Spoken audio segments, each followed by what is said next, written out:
Your sister tastes better than you ever did. The text message glowed on Daniel's phone screen, sender name clear as day. Emma Morrison, my sister. The same Emma who'd hugged me this morning, zipped up my wedding dress, and whispered, "I'm so happy for you." The same phone that was supposed to hold our honeymoon tickets to Santorini. My hands didn't shake. That would come later. In that moment, standing in the bridal suite of the Four Seasons, 30 minutes before, I was supposed to walk down an aisle lined with white orchids. I felt something die inside me so quietly that I could hear my own heartbeat. Not breaking, just stopping. "Catherine, sweetheart, are you ready?" My mother's voice floated through the door, syrup sweet as always when we had an audience. "The photographer wants a few shots with just you and Emma first. Sisters together. Won't that be precious?" Sisters together. I scrolled up. The messages went back months. "She bought the dress. Ivory silk, just like you said, would look better on me.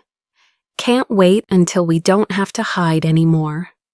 Mom says after a year, nobody will even remember it was supposed to be her wedding." That last one had my mother's contact information attached. They'd been planning this, all three of them. I set the phone down exactly where I'd found it, angled precisely the way Daniel had left it. Through the window, I could see the garden venue, 200 guests finding their seats, string quartet tuning their instruments, my father adjusting his tie by the altar. Everyone in position for a show that had already been rewritten without my knowledge.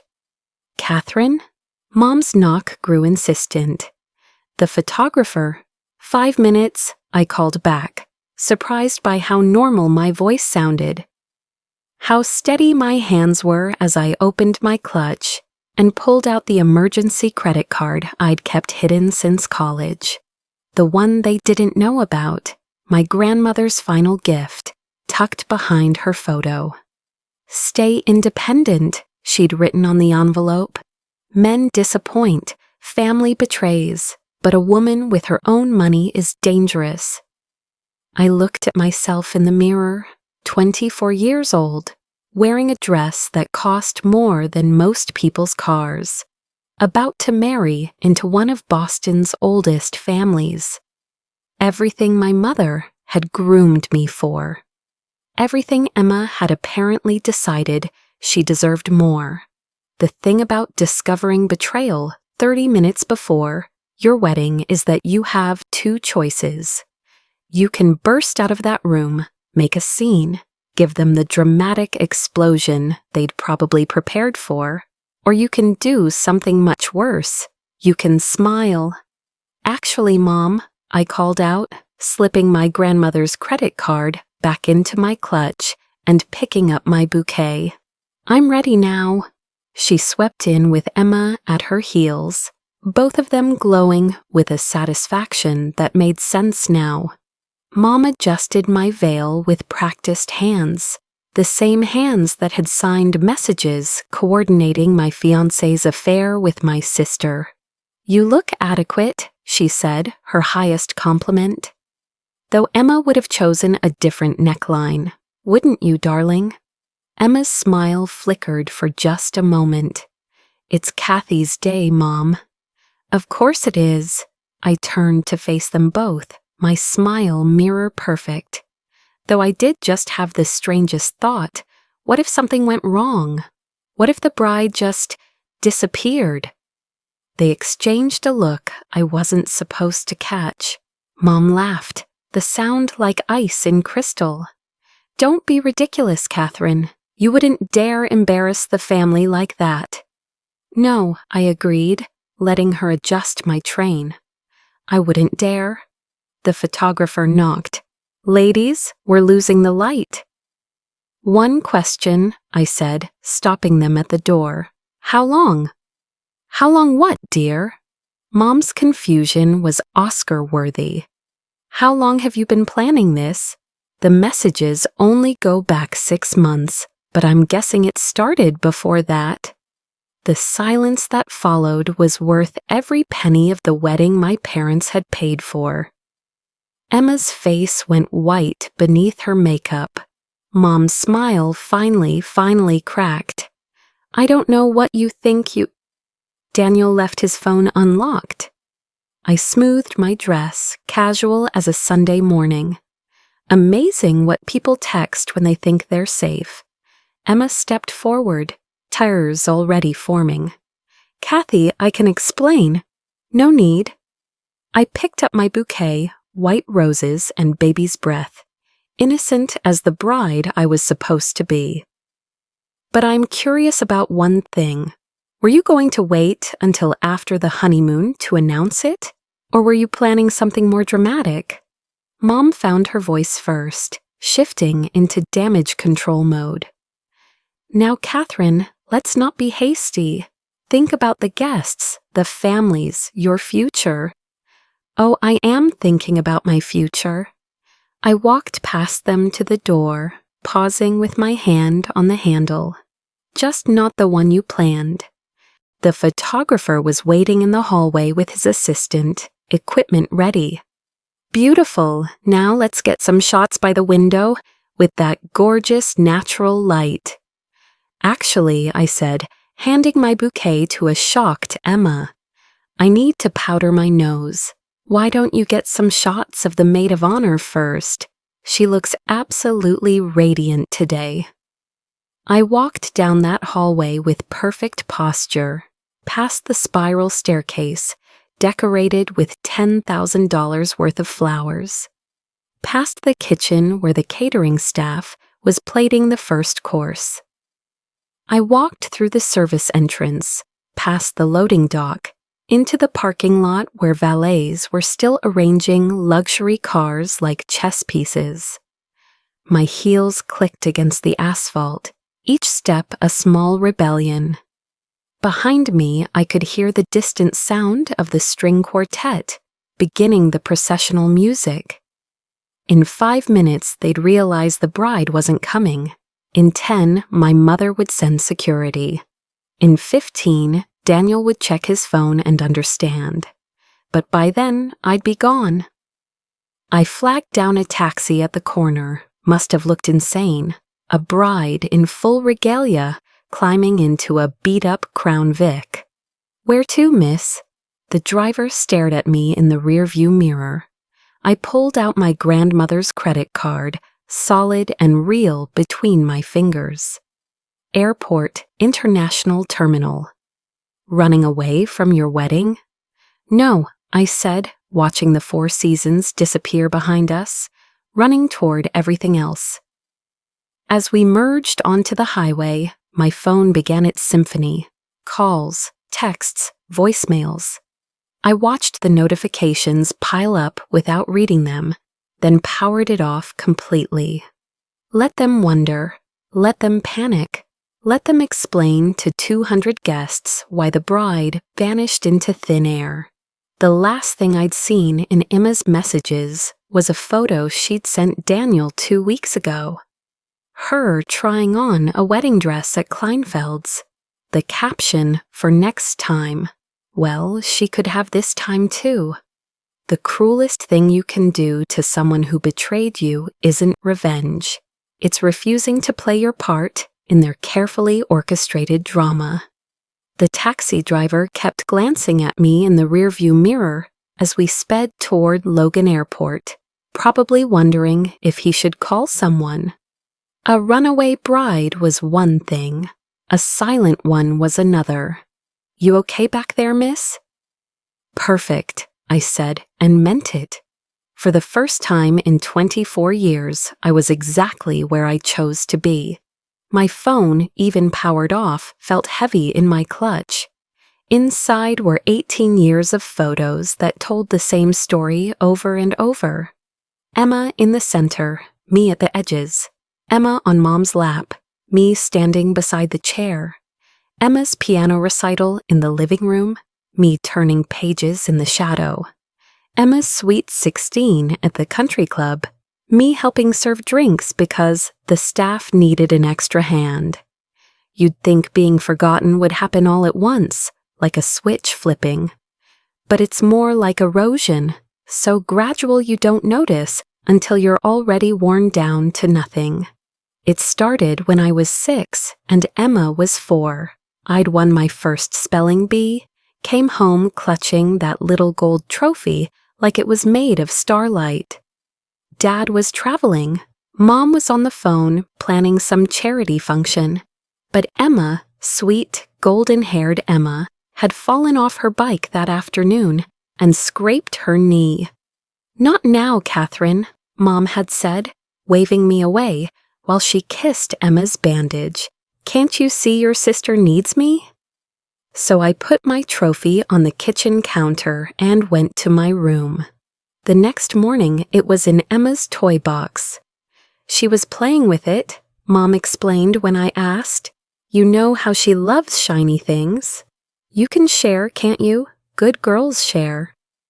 By the time I was 10, I'd learned the rules. Emma's tears trumped my achievements. Emma's wants became my sacrifices. Emma's version of events became family history. Remember when Emma won that art contest in middle school? I do. I also remember painting that sunset while she texted on her phone. Remember when Emma gave that beautiful graduation speech?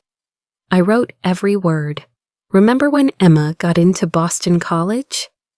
My tutoring, my essay edits, my sacrifice of sleep to drill her for the SATs. "You're so lucky to have such a talented sister," teachers would say. "Isn't it nice how you girls help each other?" relatives would coo. "Catherine is Emma's biggest supporter," Mom would announce at parties, like being erased was something to be proud of. The worst part? I believed it was normal. That love meant disappearing so someone else could shine.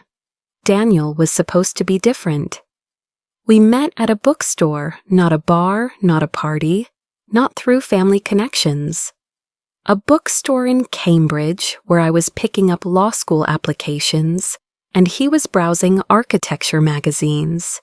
He made a joke about brutalist buildings being the architectural equivalent of emotional unavailability. I laughed so hard, I dropped my stack of papers. "Let me help," he'd said, kneeling to gather scattered dreams from the floor. His fingers brushed mine as he handed back the Harvard application. "Law school, huh? Future Supreme Court Justice." "Future something," I'd said, "as long as it's mine." He asked for my number, called the next day. Showed up with coffee exactly how I liked it. Oat milk, no sugar, extra shot. For 6 months he saw me. Not Emma's sister, not the Morrison family's spare daughter, me. I should have known when I introduced him to my family. Should have seen it in the way Emma's eyes tracked his movements, the way she laughed a little too loud at his jokes, touched his arm while complimenting his watch.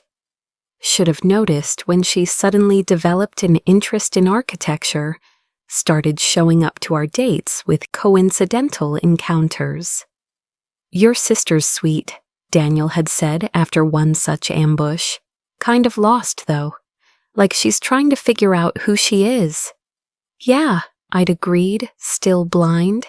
"She does that sometimes. Tries on different personalities." What I didn't say, she only tries on mine. But even then, even watching her mirror my mannerisms and echo my opinions, I thought I was safe. Daniel chose me, proposed to me, on a rooftop garden he'd designed himself, with the Boston skyline glittering behind us and his grandmother's ring catching the light. "I want to build a life with you," he'd said, something honest and real and ours. 3 weeks later, Emma enrolled in an interior design course. "To help with the wedding planning," she'd explained. "Sisters should do these things together." God, I was stupid. No, I was trained. 24 years of conditioning to step aside, to share, to shrink. When Emma volunteered to handle the venue tours because I was too busy with work, I thanked her. When she insisted on joint dress shopping because it would be fun, I smiled.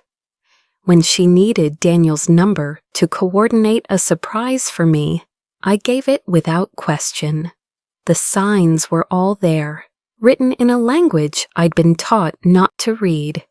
The inside jokes that suddenly excluded me, the wedding details that kept changing without my input.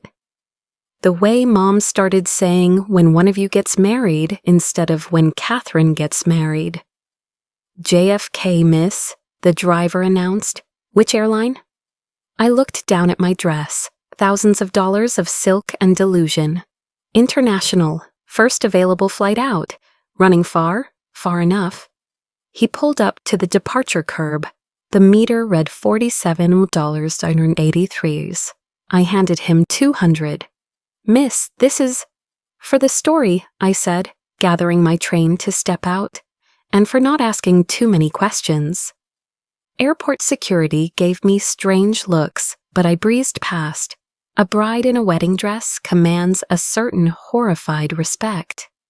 People step aside, unsure if they're witnessing tragedy or adventure. At the British Airways counter, I slapped down my credit card. Next flight to London. There's one boarding in 40 minutes, but only first-class availability. Perfect. The agent's fingers flew across the keyboard. Traveling light today? Traveling free, I corrected. She smiled then, a conspiratorial thing between women who understand. Window or aisle? Window, I want to watch it all disappear. 20 minutes later, I sat in the gate area, still in my wedding dress, watching planes lift into the evening sky. My phone, still off, weighed like a stone in my purse. Somewhere across the city, the reception would be starting, the band playing to an empty dance floor, the cake waiting to be cut. The favors with our names, Catherine and Daniel, forever begins today. Sitting on abandoned tables. Let them scramble, let them explain. Let Emma comfort Daniel while wearing her maid of honor dress, already plotting how to make his grief her opportunity. A little girl in the gate area kept staring at me, tugging her mother's hand. Finally, she broke free and ran over, eyes wide with Disney princess wonder. Are you a bride? I was, I told her. Now I'm something else. What? I thought about it, this new identity forming with each minute between my old life and whatever came next. Free, I said finally. I'm free. Her mother apologized, pulling her back, but the girl waved as they walked away. I waved back, noticing how light my hand felt without the engagement ring I'd left on Daniel's phone. Now boarding British Airways Flight 238 to London Heathrow. I stood, shook out my train, and walked toward the gate, toward anywhere that wasn't here, toward a life where being forgotten might finally mean being free to remember myself. Sometimes the gift of being overlooked is that when you finally disappear, you realize you were already a ghost. The only difference is now you get to choose your own haunting. 3 years, 1,095 days of building myself from scratch in a studio apartment that smelled like curry from the Indian restaurant downstairs and hope from the law students who lived above. I'd landed in London with nothing but a wedding dress and a credit card, sold the dress to a vintage shop in Notting Hill for enough to survive the first month. The owner, a woman with silver hair and knowing eyes, had asked no questions when I walked in, still wearing it. Bad wedding? No wedding, I'd corrected. Just a very good escape. She'd paid me in cash and thrown in a simple black dress from her personal collection. For your next life, darling, we all deserve at least 9. But London was too close, too easy. Within a week, I'd bought a one-way ticket to Singapore, far enough that even my mother's reach couldn't find me. I waited tables at a rooftop bar, taught English to executives during their lunch breaks, and enrolled in night classes at the local university. Business law, because if I was going to rebuild, I'd do it with a foundation that couldn't be shaken. My days blurred together: pour coffee, conjugate verbs, memorize case law, sleep 4 hours, repeat. My hands grew calluses from carrying trays. My eyes grew tired from reading by phone light on the bus between jobs. My heart grew harder, like scar tissue over a wound. I never opened their emails, never listened to the voicemails. The notifications piled up until I finally changed my number, created new social media under a false name, Sarah Chen, using my grandmother's maiden name like armor. Some nights, exhausted and alone, I'd wonder if I'd made a mistake. If I should have stayed, fought, made a scene. But then I'd remember Emma's text. She bought the dress, ivory silk, just like you said would look better on me. The premeditation of it, the casual cruelty. No, running was the only power I had left. By year 2, I'd saved enough to quit the restaurant and focus on tutoring in school. My clients were expat families who paid premium for native English speakers with college degrees. I taught their children SAT prep, edited their college essays, became the invisible hand guiding other people's futures while building my own. "You're brilliant," Mrs. Tanaka had said after I helped her daughter get into Yale. "Why are you doing this instead of practicing law?" "Still learning," I told her. What I didn't say, I'm practicing disappearing. Getting so good at being nobody that someday I can be anybody. Year 3 found me fluent in Mandarin, top of my class, and dead inside in a way that felt like success. I'd carved out everything soft, everything that could be hurt.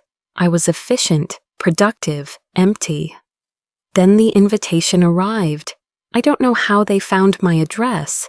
Maybe they hired someone. Maybe I'd slipped up somewhere.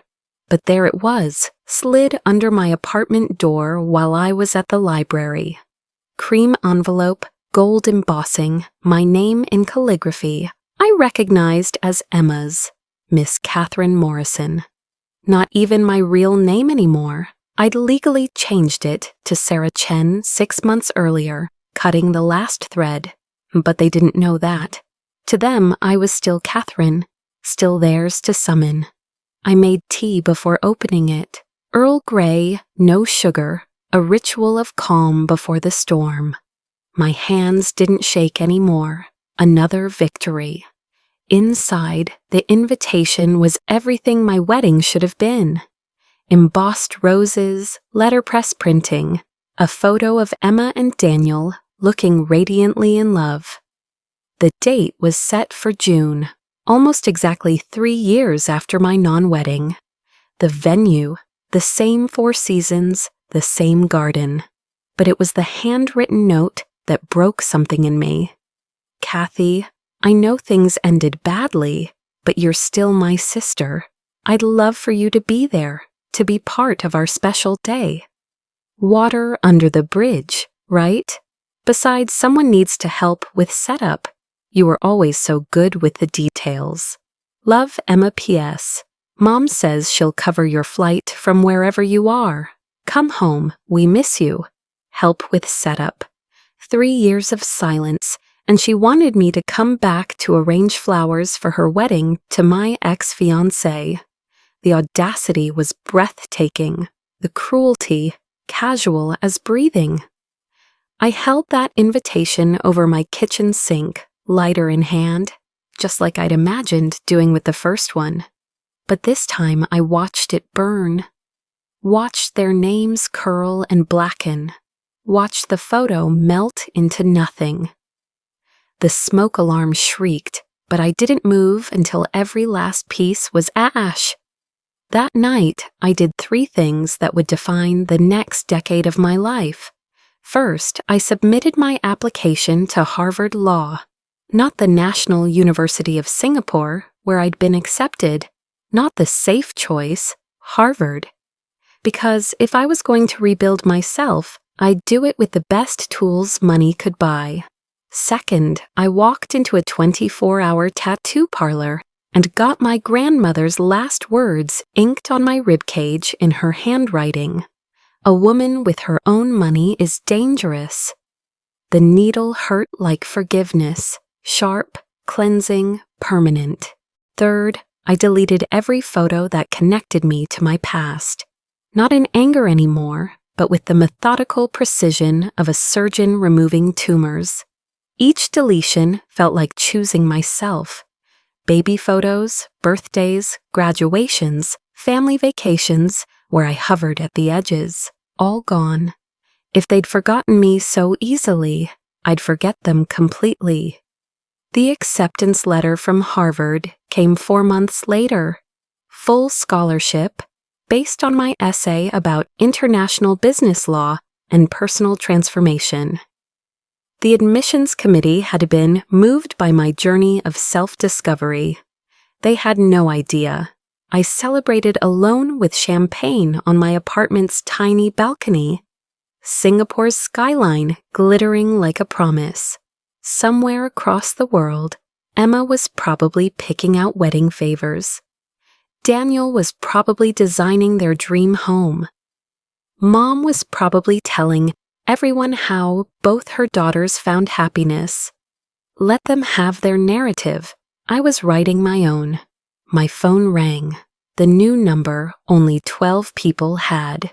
Mrs. Tanaka's name flashed on the screen. Sarah, I have a proposition. My husband's firm needs a summer intern. Corporate law, international focus. The pay is substantial. Interested? Yes, I said without hesitation. Sarah Chen didn't hesitate. Sarah Chen took every opportunity and turned it into armor. Wonderful. Oh, and Sarah, there's something else. The firm is expanding to Boston. If you do well this summer, there might be a position waiting when you graduate Harvard. Boston. The city I'd fled. The city that held every ghost I'd created by refusing to be one myself. Perfect, I heard myself say. Absolutely perfect. Because Catherine Morrison would have run again, would have found another city, another identity, another life to build from scratch. But Sarah Chen? Sarah Chen was done running. Sarah Chen was ready to go home and show them all what forgotten daughters do with their freedom. They'd made one crucial mistake in their calculations. They'd assumed I'd stay broken. The night you choose yourself isn't always dramatic. Sometimes it's just you, standing over a sink full of ashes, realizing that the person they destroyed was never who you were meant to be anyway. Harvard Law was supposed to intimidate me. The portraits of old white men lining the halls, the students who spoke in Supreme Court citations, the professors who could destroy your entire argument with a raised eyebrow. But after 3 years of rebuilding myself from atoms, intimidation felt like comfort food, familiar, almost nostalgic. Ms. Chen, Professor Rothschild called on my 3rd day of contracts. Explain Hadley Veers Baxendale and its implications for contemporary international business law. 200 eyes turned to me. The girl next to me, legacy admission, Hermes bag, inherited confidence, smirked. She'd seen me walk in with my second-hand textbooks and off-brand laptop. Had already categorized me as scholarship kid, striver, not quite belonging. The case established the principle of foreseeable damages in contract breach, I began. my voice steady as Singapore rain. But its real power in international business isn't about limitation, it's about leverage. When you understand exactly what damages can be recovered, you understand exactly how much power you hold in negotiations. I went on for 12 minutes, connecting Victorian mill contracts to modern tech acquisitions, citing cases from memory that weren't in our reading. Professor Rothschild's eyebrow never raised. When I finished, the room was silent. Office hours, Ms. Chen, tomorrow at 4. Don't be late. The legacy girl didn't smirk again. That became my pattern. Overperform, overwhelm, overcome. While my classmates networked at wine mixers, I haunted the library. While they summer interned at their father's firms, I worked at Tanaka Industries, structuring deals that spanned continents.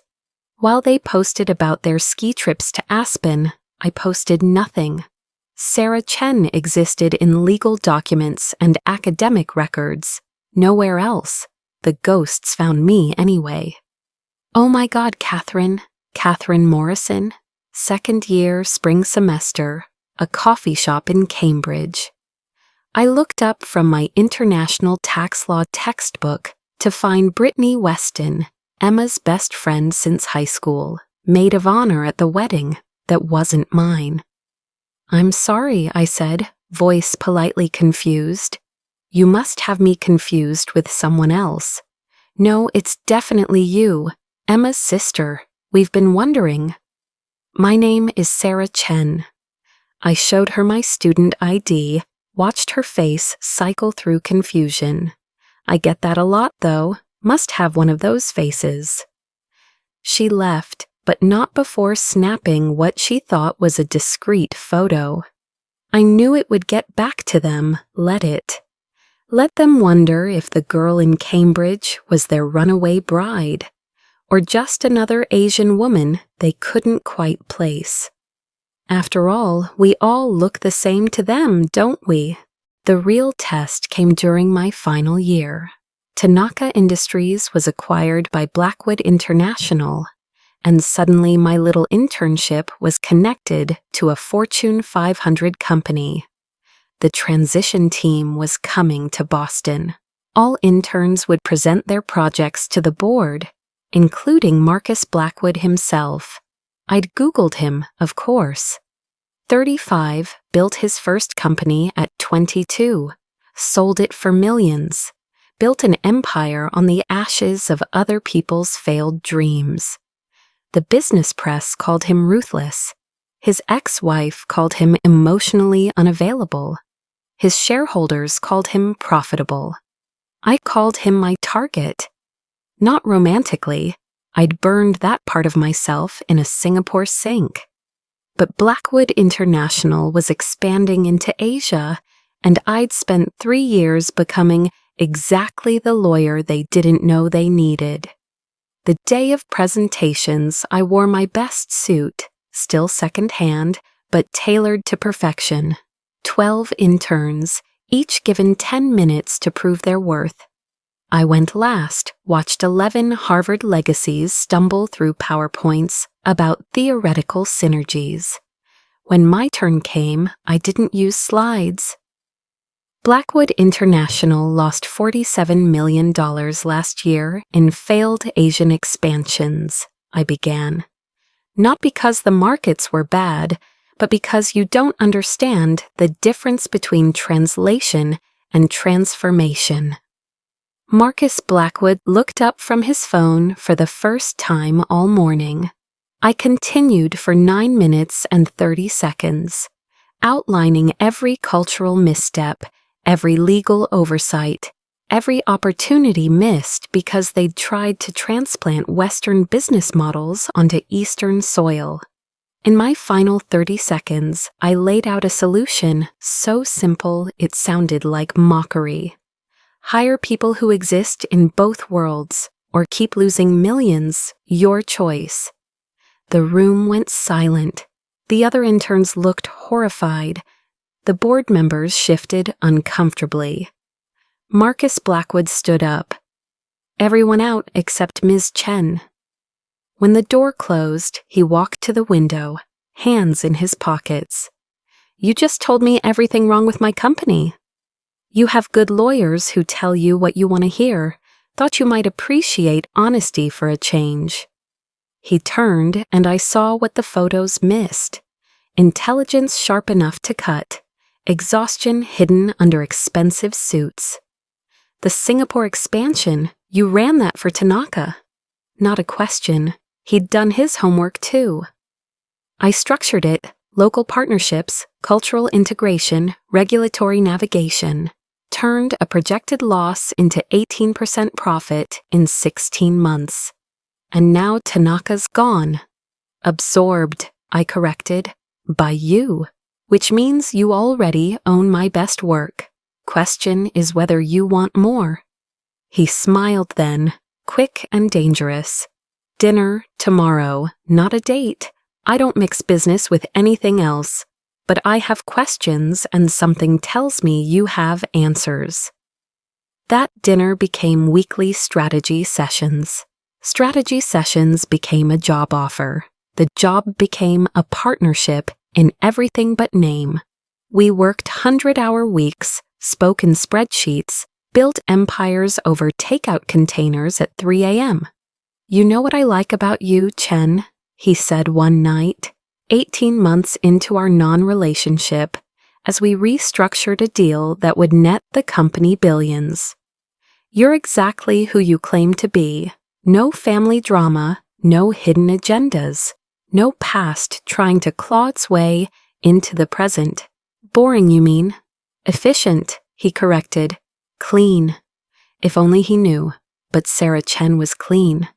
Sarah Chen had no messy family, no stolen fiancé, no sister who collected other people's lives like accessories. Sarah Chen was born at 24 in a Singapore airport, fully formed and owing nothing to anyone. Meanwhile, Emma's Instagram, which I checked once a year, like a scheduled vaccination, showed a life of curated perfection. The wedding to Daniel had been intimate and elegant. Their home, designed by him, featured in Architectural Digest. Their pregnancy announcement, twins of course, had garnered thousands of likes and gushing comments about perfect families. Mom had started a lifestyle blog, Raising Exceptional Daughters. The irony was exquisite. Every post about Emma's achievements, Emma's perfect marriage, Emma's blessed life. The forgotten daughter had been edited out so completely that newcomers would never know there'd been two. Good. Let them have their narrative. I was too busy building something they couldn't even imagine. The partnership with Marcus evolved slowly, like trust building in careful layers. We were in Tokyo, negotiating a merger that everyone said was impossible when it shifted. The other side was playing games, trying to back us into a corner. I watched Marcus begin to bend, to compromise in ways that would cost us. Walk away, I murmured, low enough only he could hear. We need this deal.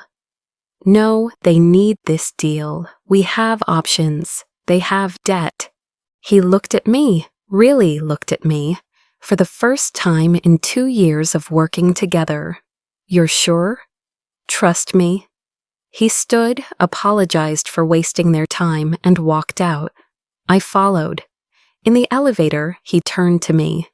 If you're wrong, we lose everything. If I'm wrong, I'll resign. I don't want your resignation. The elevator doors opened to the lobby. I want dinner. A real one. No spreadsheets. I don't date clients. Good thing I'm your business partner. They called us the next morning, agreed to our original terms plus 10%. Marcus smiled across the conference room, and I felt something I'd buried in Singapore stir to life. Dinner, I agreed, but I choose the place. That night, over sushi and sake, I told him pieces of the truth. Not names, not details, but shapes of the story. A family that forgot her, a wedding that wasn't, a woman who rebuilt herself from spite and spreadsheets. So Sarah Chen is who I chose to be. He raised his glass to choosing ourselves. We were married 6 months later in Kyoto, just us and 2 witnesses we'd hired from a local service. No family, no drama, no one from my past to recognize the girl who'd run away in a wedding dress transformed into a woman who commanded boardrooms and built empires in silence. Success isn't the best revenge. Becoming unrecognizable to the people who thought they knew your limits is. 5 years of marriage, 3 companies taken public, and 1 empire built on the philosophy that the best acquisitions are the ones no one sees coming. Marcus and I had developed a rhythm. He was the face, I was the blade. He charmed board members while I dissected balance sheets. He gave interviews about vision and leadership while I restructured entire industries from my office that deliberately had no nameplate. Morrison Textiles, he said one morning, sliding a folder across our breakfast table. Old Boston family business, hemorrhaging money, too proud to admit they need help. Good bones, terrible management. I kept my face neutral, buttering my toast with the same precision I used to structure hostile takeovers. Morrison sounds familiar. You might have seen them in the society pages. Old money, new problems. The son-in-law thinks he's a CEO. The mother-in-law thinks it's still 1950. Classic case of nepotism eating itself. Daniel, running the family business he'd married into. The poetry of it was almost too perfect. What's our angle? They're about to default on a major loan. Bank wants to call it in. We buy the debt, convert to equity, take control. He paused, studying me. Clean, quiet, done in 30 days, unless what? Unless there's something you're not telling me. You went very still when I said Morrison. 5 years of marriage built on trust, and I'd never told him their names. Never connected the dots between the family I'd described and the one he was about to destroy. Sarah Chen had no connection to Morrison Textiles. Catherine Morrison had been dead so long, I'd almost forgotten she'd existed. Just thinking through the variables, I said. When's the acquisition announcement? If we move forward, the Blackwood Foundation Gala, public enough to prevent backlash, controlled enough to manage the narrative. 6 weeks. 6 weeks to decide if I wanted to be in the room when my past and present collided. I spent those weeks the way I always did, in spreadsheets and strategy sessions, building an acquisition structure so elegant it looked like mercy. We weren't taking Morrison Textiles, we were saving it. Every employee would keep their job, every contract would be honored. Only the leadership would change. You're being unusually generous with the terms, Marcus noted during our final review. Sustainability over suffering, I replied. Dead companies can't pay dividends. The night of the gala, I wore black, Valentino custom, the kind of dress that whispered money rather than screaming it. Marcus was in his tuxedo, adjusting his cufflinks in our hotel suite when he caught me staring at myself in the mirror. Second thoughts? Never. I smoothed my dress, checked my wedding rings. The engagement solitaire he'd designed himself, the band carved with our wedding date in Roman numerals. Just remembering another life. He kissed my temple. Whatever ghosts you're seeing, remember, they can't touch who you are now. If only he knew. The Blackwood Foundation Gala was held at the Four Seasons. Because of course it was. The universe had a sense of humor, sharp enough to draw blood. Same ballroom where I should have had my reception. Same garden view where I'd planned to dance with a man who'd been texting my sister from his bachelor party. Champagne, Mrs. Blackwood? A server appeared at my elbow. Thank you. I took the glass, didn't drink. Somewhere in this room were people who'd watched me grow up, attended what should have been my wedding, believed whatever story my family had spun about my disappearance. Sarah, Tanaka-san approached with his wife. Stunning as always, Marcus tells me you structured the Morrison acquisition. Brilliant work. Just doing what I do best, I said. Finding value where others see wreckage. We talked for 10 minutes about Tokyo, about their daughter's graduation from Yale, about anything except the fact that in 20 minutes, Marcus would announce the acquisition that would strip my family of the only thing they'd ever valued, their status. Ladies and gentlemen, the MC called, please take your seats for this evening's program. I found our table, front and center, of course. Marcus took my hand as the lights dimmed, squeezed once. His pre-speech ritual, and though he didn't know this speech would change everything, he took the stage with his usual confidence, thanked the donors, outlined the foundation's work. Then, tonight I want to talk about transformation, about companies that lose their way, and the intervention required to save them. The slideshow began behind him. Morrison Textiles through the decades, founded by my great-grandfather, built into a New England institution, slowly gutted by mismanagement and ego. 6 weeks ago, Blackwood International acquired Morrison Textiles. Gasps rippled through the crowd. At table 12, I saw them, Mom in emergency smile mode, Emma clutching Daniel's arm, both trying to appear graceful while their world imploded. The acquisition wasn't hostile, Marcus continued. It was necessary. Under previous leadership, the company lost 60% of its value in 5 years. 800 employees faced unemployment. A century of craftsmanship nearly destroyed by nepotism and incompetence. The slides showed numbers, charts, projections, each one a nail in the coffin of my ex-fiancé's CEO dreams. But tonight isn't about failure, it's about resurrection. Under Blackwood International's management, every job will be saved, every pension protected. The company will return to profitability within 18 months. Applause. Relief on the faces of Morrison employees scattered throughout the room. And at table 12, my mother's mask finally cracking. I'd like to thank the architect of this acquisition, the strategic mind who saw potential where others saw decay. My partner in every sense of the word. He looked directly at me. Sarah, would you join me? The walk to that stage felt like crossing decades. Each step echoed with my mother's voice. Catherine could never handle real responsibility. My heels clicked against the same floors where I'd served appetizers at Emma's fundraisers. The spotlight found me, and I felt the exact moment recognition hit table 12.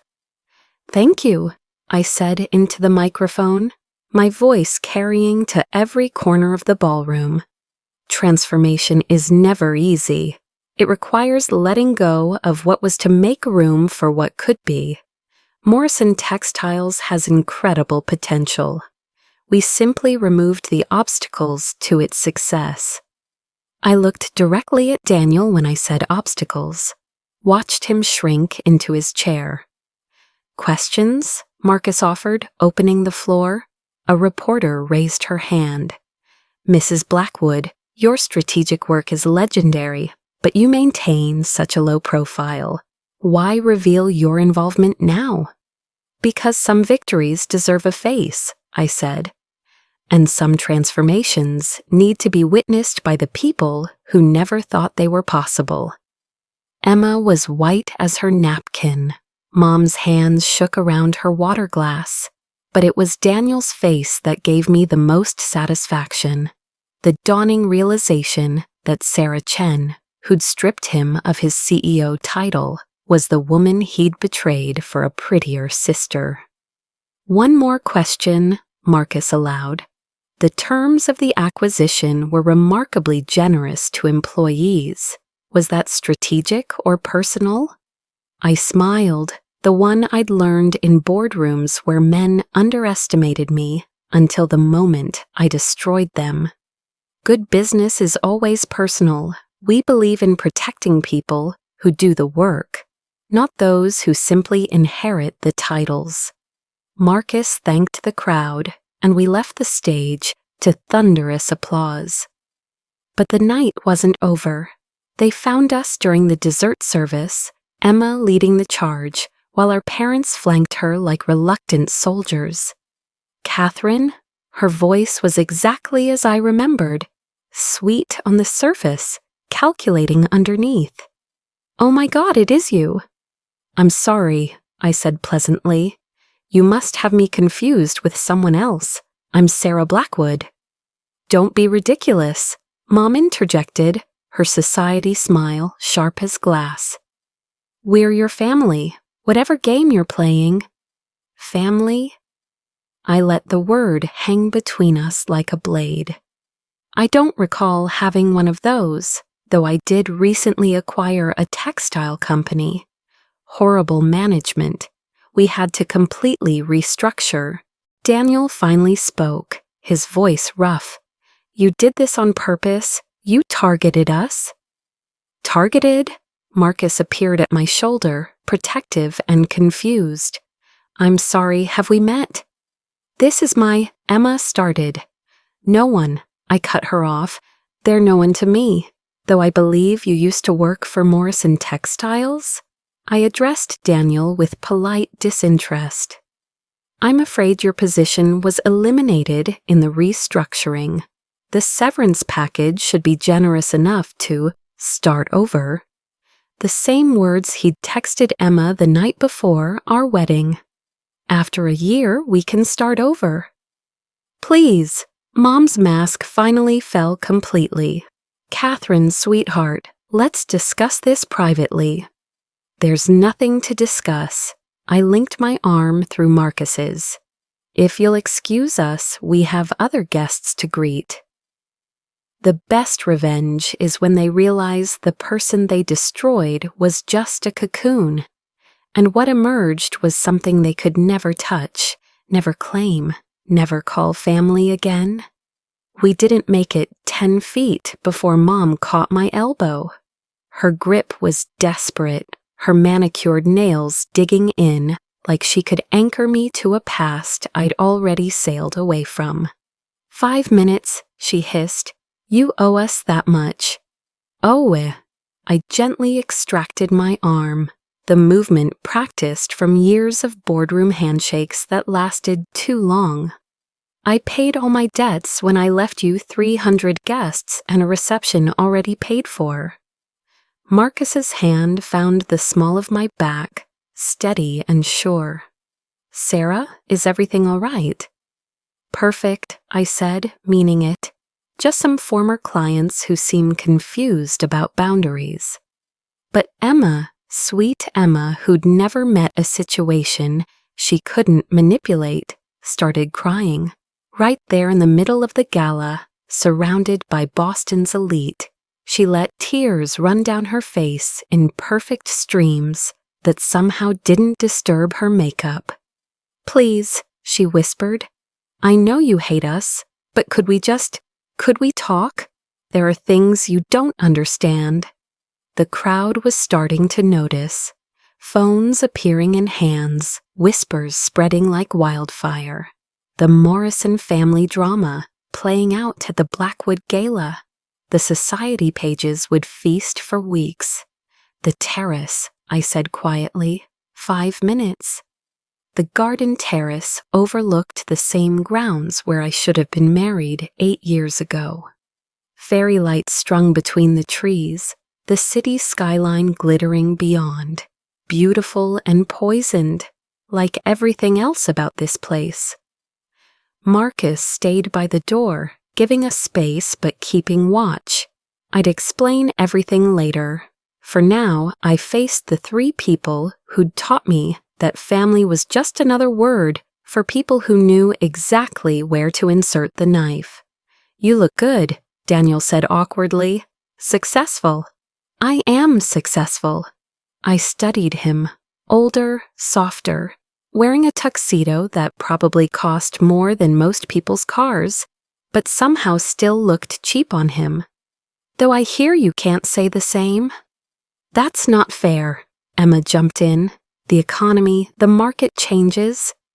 "I have the financials," I cut her off. "Every bad decision, every vanity project, every dollar spent on maintaining appearances while the company bled out. Did you really think putting Daniel in charge was sustainable? He couldn't even manage a bachelor party without texting you." The silence that followed was worth 8 years of exile. "How long have you known?" Mom's voice was different now, smaller. "That we were Morrison Textiles?" 6 weeks. Marcus brought me the file. Imagine my surprise. "And you didn't," she swallowed. "You could have warned us, could have—" "What, saved you?" I laughed, but it wasn't bitter. Just tired. "The way you saved me when you knew Emma was pursuing my fiancé. The way you saved me when you helped plan their texts. Oh yes, I saw your contact information in their messages. After a year, nobody will even remember it was supposed to be her wedding." "Your words, Mom." Emma's tears had stopped. "You went through Daniel's phone?" "He left it unlocked, right next to our honeymoon tickets." I smoothed my dress, a gesture I'd learned from Mom herself. Stay calm, stay controlled, even while burning down someone's world. But that's ancient history. What matters now is Morrison Textiles will survive. 800 people will keep their jobs. Your family name will remain on the building. You should be grateful." "Grateful?" Daniel's laugh was ugly. "You destroyed us, and we should be grateful." "I didn't destroy you. I saved you from yourselves." I pulled out my phone, showed them the numbers. 6 months more, and you'd have lost everything. No severance, no dignity, no carefully managed transition. I could have let it happen, could have bought the company for pennies after bankruptcy. "But you didn't," Mom said slowly. "Why?" I thought about lying, telling them it was strategy, that emotions had no place in business.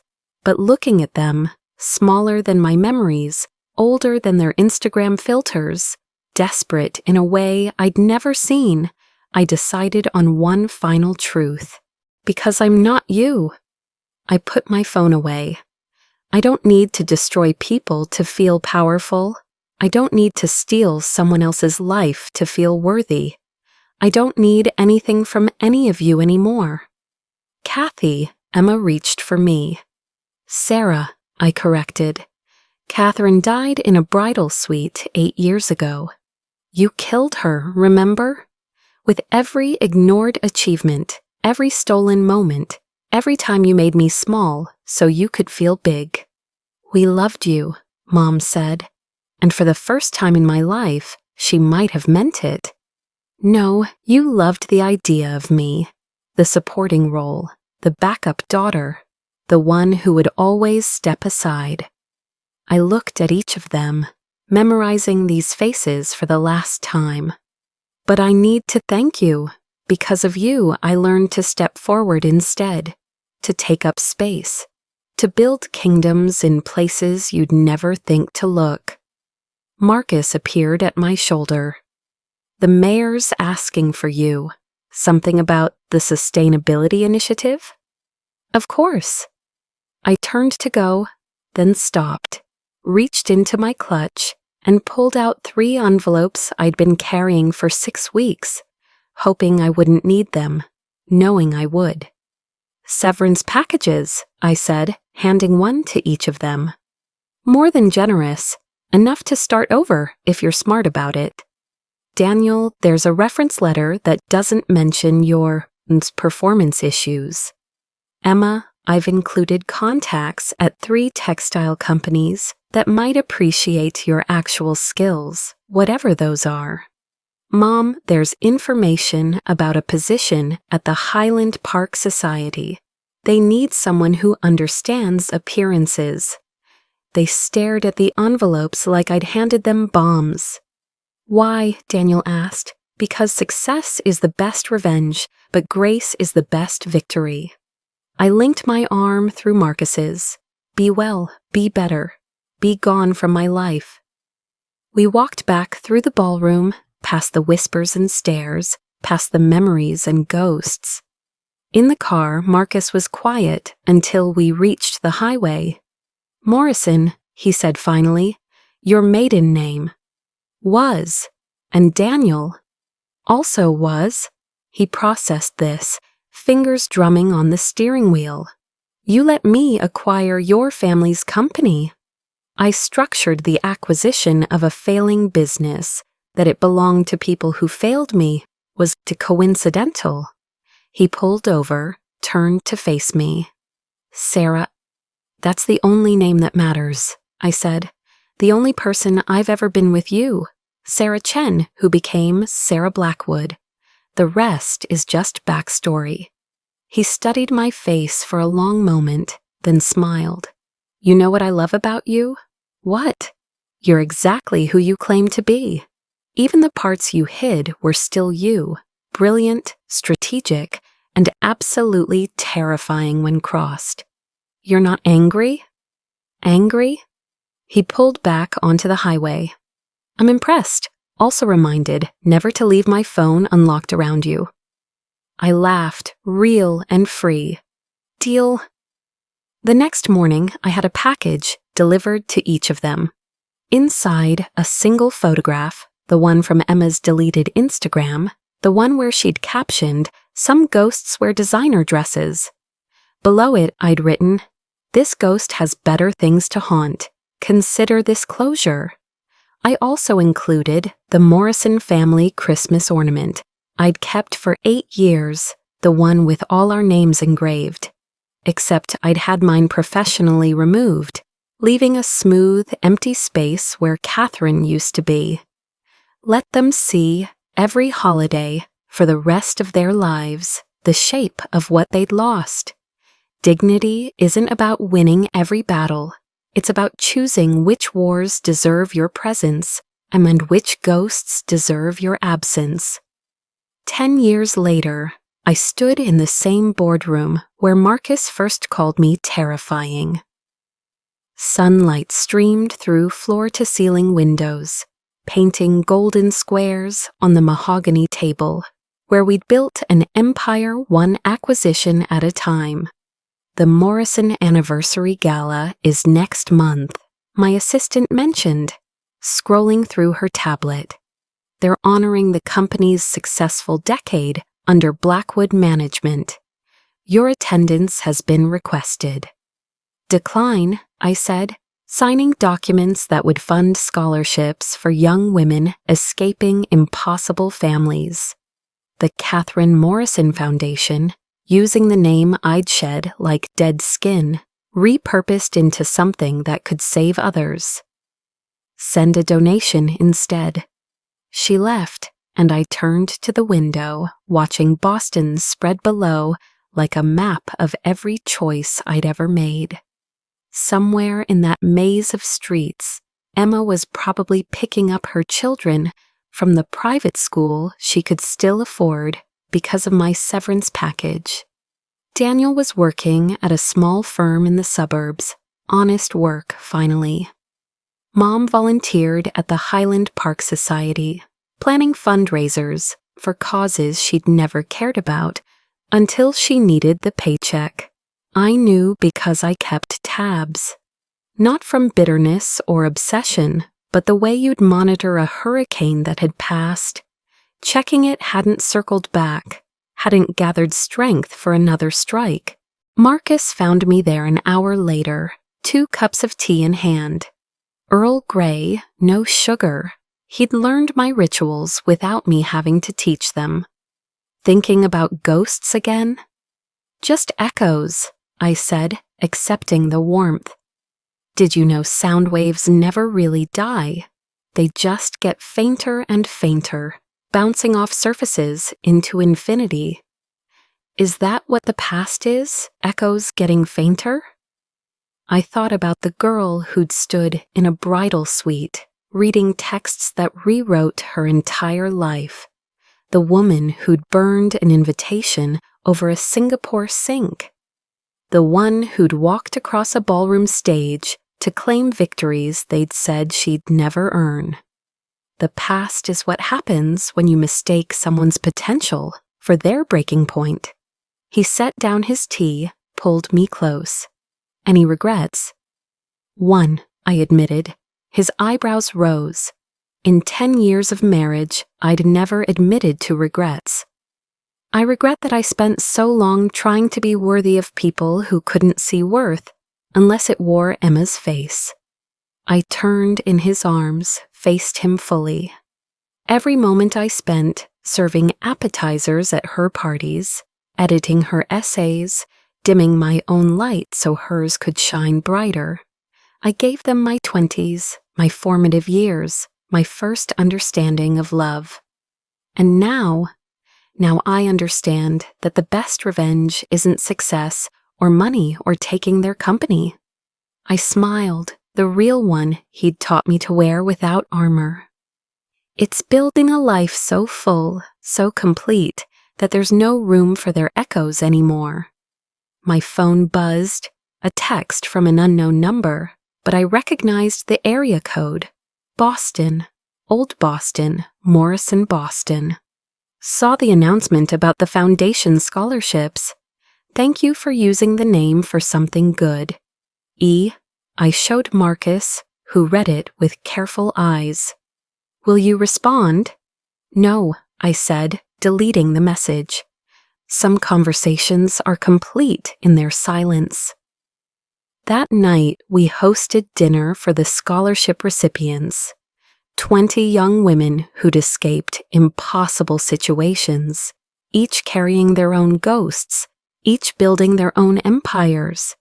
They looked at me like I had answers, like success was a formula they could learn. The only advice I have, I told them over dessert, is this. When people show you who they are, believe them. When they tell you you're not enough, build a life that proves you're everything. And when they try to make you small, expand until they can't see your edges anymore. One girl, barely 18 with old eyes, raised her hand. What if they're family? What if leaving means losing everything? I thought of Christmas ornaments with missing names, of wedding dresses sold to strangers, of a grandmother's credit card that bought freedom one plane ticket at a time. Then you learn the difference between losing everything and losing everything that was holding you back, I said. Sometimes the price of becoming yourself is letting others mourn the person they needed you to be. After they left, Marcus and I stood on our terrace, city lights stretching toward infinity. Somewhere in that constellation, my family was living their small lives, probably still telling stories about the daughter who destroyed them out of spite. Let them.